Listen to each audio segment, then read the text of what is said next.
Hello பசங்களா, mark ரூம்ல இருக்கும். ஸோ இன்னைக்கான மார்க் ரூம்ல ஒரு இம்பார்ட்டன்ட் கொஸ்டின் எடுத்துட்டு வந்திருக்கேன். நம்மளை பொறுத்த வரைக்கும் இண்டக்டன்ஸ் கண்டிப்பா கேட்பாங்கன்னு நமக்கு தெரியும். அந்த இண்டக்டன்ஸ்ல மோஸ்ட் ரிப்பீட்டட் இண்டக்டன்ஸ் நான் எனக்குள்ள உங்களுக்கு சூஸ் பண்ணிட்டு வந்திருக்கேன். ஸோ என்ன இண்டக்டன்ஸ் அப்படின்னு பாருங்க, that is a mutual inductance. So question wise mutual inductance between two coils, ரெண்டு காயில்ஸ் இடையில பேச போறோம். ரெண்டு காயில்ஸ் மியூச்சுவல் இண்டக்டன்ஸ் இதெல்லாம் பார்க்கும்போதே உங்களுக்கு ஒரு அலைன்மெண்ட் வந்திருக்கும். அதாவது இது டிரான்ஸ்ஃபார்மர், இதோட அப்ளிகேஷன் தான் டிரான்ஸ்ஃபார்மர். ஸோ நான் என்ன பண்றேன், ஒரு காயில்ல என் நம்பர் ஆஃப் டர்ன்ஸ் அதிகமா இருக்கிற மாதிரியும் இன்னொரு காயில்ல என் நம்பர் ஆஃப் டர்ன்ஸ் கம்மியா இருக்கிற மாதிரியும் எடுத்துக்கிறேன். இவங்களை பேரலா வச்சுக்கோங்க. perpendicular வச்சுக்கிட்டீங்கன்னா மியூச்சுவல் இண்டக்டன்ஸ் நடக்காது. parallel வச்சதுக்கு அப்புறம் this is a coil 1, this is a coil 2. the flux is directly proportional to the current. இதுதான் முதல் விஷயம். அதுல கரண்ட் எங்க ப்ரொடியூஸ் ஆகுதோ, இப்போ I1ல எனக்கு கரண்ட் நான் பாஸ் பண்றேன்னா இதை சுத்தியும் மேக்னெட்டிக் ஃபீல்டு வந்து இருக்கும். இந்த magnetic field crossing the number of lines on the second coil. அப்போ மேக்னெட்டிக் ஃப்ளக்ஸ் எதுல கிரியேட் ஆகுதுன்னு பாத்தீங்கன்னா செகண்ட்ல கிரியேட் ஆகுது. அப்ப நம்பர் ஆஃப் டர்ன்ஸும் செகண்ட் டிபெண்ட் பண்ணி தான் இருக்கும். இதுதான் ஃபர்ஸ்ட் திங். அப்ப கரண்ட் எதுல அப்ளை பண்ணிருக்கீங்க, ஃபர்ஸ்ட் காயில்ல. Now N2 phi2 is equal to directly proportional remove பண்ணும்போது we are using the constant, so that constant is a இங்க M1 to M21 போட்டிருக்கிறதுனால I am applying the M21 and I1 அப்படின்னு நான் apply பண்ணிக்கிறேன்.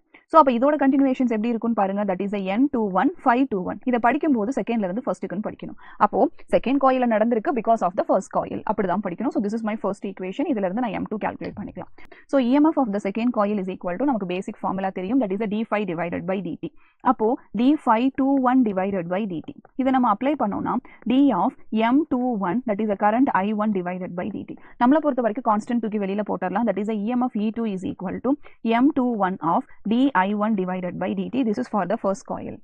இப்போ இதையே நான் second காயிலுக்கு apply பண்றேன். அப்போ நான் வந்துட்டு as usual எழுதுற equation flux is directly proportional to current. இப்போ கரண்ட் நான் செகண்ட் காயில கொடுக்குறேன். அப்போ flux ஃபர்ஸ்ட் காயில கிரியேட் ஆகும். 1 2 போட்டுக்கணும். நம்பர் ஆஃப் டர்ன்ஸும் 1 2 தான். டைரக்ட்லி ப்ரொபோஷனலா நீங்க ரிமூவ் பண்ணீங்கன்னா you will get the mutual inductance, அதுவும் 1 2 தான் because of I2. ஈக்குவேஷன் கிடைச்சிருச்சா? Then EMF E1 is equal to again d phi.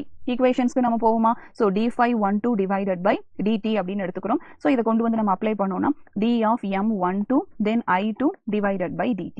So அப்போ E2 is equal to M12 then d of I2 divided by dt அப்படின்னு எனக்கு value கிடைக்கும். அப்போ பார்த்தீங்கன்னா இந்த இடத்துல உங்களுக்கு வேல்யூ கிடைச்சிருச்சு. இப்போ நான் கன்சிடர் பண்றேன் dI1 divided by dt is equal to 1. அதே மாதிரி இங்க dI2 divided by dt is equal to 1 னு கன்சிடர் பண்ணனா I will get E2 is equal to M12. அதே மாதிரி இங்க E2 is equal to M21 னு எனக்கு ஈக்குவேஷன் ரிஃப்ளெக்ட் ஆயிடும்.